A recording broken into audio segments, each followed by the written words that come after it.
18, 24, 30 இந்த 3 நம்பரோட HCF கேட்குறாங்க. அப்படின்னு என்னது?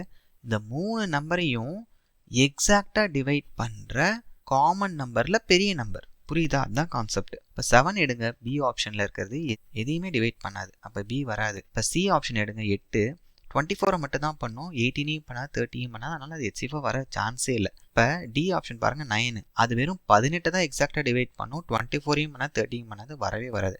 இப்போ லெஃப்ட் அவுட் என்னது? ஏ ஆப்ஷனில் இருக்க 6 தான். ஓகே, இப்போ சப்போஸ் இ ஆப்ஷனில் 3 கொடுத்துருக்காங்கன்னு வச்சுக்கோங்களேன். ஏன்னா 6 இந்த 3 நம்பர்ஸையும் டிவைட் பண்ணுது, 3யும் இந்த 3 நம்பரையும் எக்ஸாக்டாக டிவைட் பண்ணும். பட் HCFோட கான்செப்ட் என்ன ஃப்ரெண்ட்ஸ்? இந்த 3 நம்பரையும் டிவைட் பண்ணுற பொதுவான நம்பரில் பெரிய நம்பர். புரியுதா? இதுதான் வந்து HCFோட கான்செப்ட். நல்லா தெரிஞ்சு வச்சுக்கோங்க. 3யவும் 6யும் கம்பேர் பண்ணுறப்ப எது பெரிய நம்பர்? ஆக்சுவலாக 6 தான் பெரிய நம்பர். இதுதான் கிரேட்டஸ்ட் காமன் டிவைசர். புரியுதா ஃப்ரெண்ட்ஸ் கான்செப்ட்?